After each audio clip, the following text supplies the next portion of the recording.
Continue de prendre de l'ampleur. Leur nombre a doublé en 5 ans. Un retraité sur 10 vit aujourd'hui à l'étranger. On a parlé de l'Espagne, on a parlé du Portugal, le Maroc est la 3e destination la plus prisée. Pourquoi? Quelle qualité de vie? Quels avantages? Dossier réalisé par nos envoyés spéciaux Anthony Joly et Tatiana Dalido. C'est la retraite dont il rêvait. Tremper les pieds dans la piscine au mois de décembre par 26 degrés. Depuis 3 semaines, Nicole et Patrick Play savourent la douceur de l'hiver marocain. On a un climat qui est vraiment exceptionnel, avec cette montagne qui nous protège. Et c'est un coin de paradis, quoi.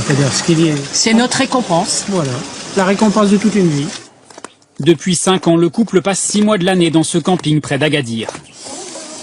En 2010, un de leurs amis leur parle du Maroc. Ils visitent le pays une fois, le coup de cœur est immédiat. Lui, l'ancien électricien, elle, l'animatrice en grande surface, décide d'investir 45 000 € dans ce mobil-home de 60 mètres carrés. Sur la véranda 30 et sur le mobil-home 30, ce qui fait 60 mètres carrés au total et 15 mètres carrés de terrasse extérieure. Et vous avez la cuisine, le salon et à l'intérieur... Un grand salon-cuisine et 2 chambres pour accueillir leurs enfants et petits-enfants. C'est du camping sans être du camping, je veux dire, hein, c'est du haut de gamme, quoi. Dans ce camping 4 étoiles, la clientèle est composée uniquement de retraités et quasiment tous de la même nationalité. Des Français ici, des Français aussi. Ils sont vraiment partout dans le camping. Voilà, c'est un petit village français. Tu vois le drapeau? Ça représente quel pourcentage là sur... Ah, ils sont sur le 90. Hein. Des retraités pour la plupart arrivés récemment. Dans le camping, ils sont 2 fois plus nombreux qu'il y a 3 ans et la tendance gagne tout le pays. Depuis une dizaine d'années, le Maroc est devenu le royaume des retraités français. Ils sont près de 60 000 à s'être installés dans le pays et tout est fait pour en attirer de nouveaux. Vous allez découvrir derrière cette porte un village d'un tout nouveau genre, spécialement conçu pour les retraités. 163 maisons, la plupart avec piscine privée, réparties sur 28 hectares. Voici le complexe immobilier Diyar Shemsi, littéralement les maisons du soleil. Ici, les retraités sont propriétaires et résident à l'année. Un village, gardé 24 heures sur 24 par des agents de sécurité. À l'intérieur de cette ancienne orangerie, pas de voiture, seulement de longues allées un peu vides en ce début d'après-midi. C'est dans ce cadre calme que Mireille et Joël Bourguignon ont acheté cette maison il y a 3 ans. On rentre chez nous. Donc là, nous arrivons dans la salle à manger, cuisine américaine ouverte. Vous avez quelle surface là dans cette maison? La surface totale de la maison, c'est 160 mètres carrés.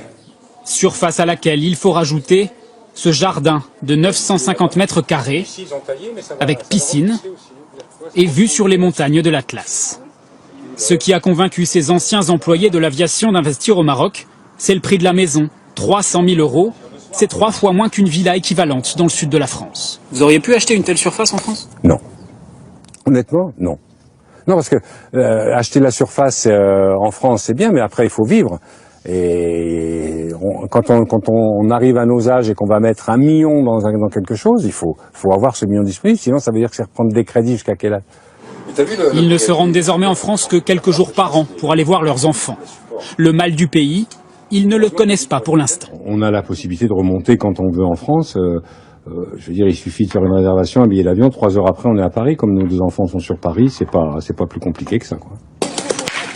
Parmi la centaine de Français présents ici, le couple s'est fait des amis, comme le Lyonnais William Payès. Le tireur, c'est lui. Les pieds dans le rond, hein, les pieds dans le rond. Cet ancien inspecteur des impôts est arrivé dans le village il y a 2 ans, sans connaître le pays.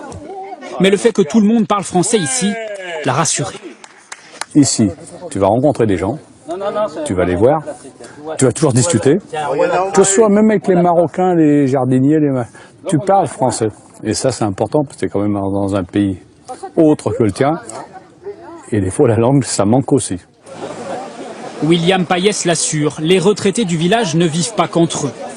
Lui, par exemple, se rend chaque semaine au souk avec sa femme pour faire quelques courses. Salam alaikum. Et il a même appris quelques mots d'arabe pour, dit-il, mieux s'intégrer. Eux, il faut un effort de parler le français. Moi, j'essaie de parler un petit peu berbère.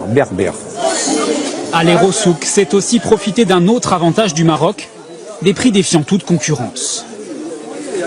Je ramène souvent entre 7 et 10 kilos de fruits pour 70 dirhams, c'est-à-dire 6 euros. Donc voilà, quand on sait le prix en France. Ici, en terre d'islam, William et Nicole Payès sont considérés comme des touristes. Ils savent qu'ils peuvent être pris pour cible par des terroristes comme lors des attentats en Tunisie, mais se sentent en sécurité dans le pays. Je suis lyonnais et je suis plus en sécurité ici qu'après au marché, tu vas ailleurs. Hein. Donc ici, tu as toujours un Marocain qui va te parler, qui va te dire comment tu vas, qu'est-ce que tu veux, tu as besoin de quoi, et il te protège. Il te protège.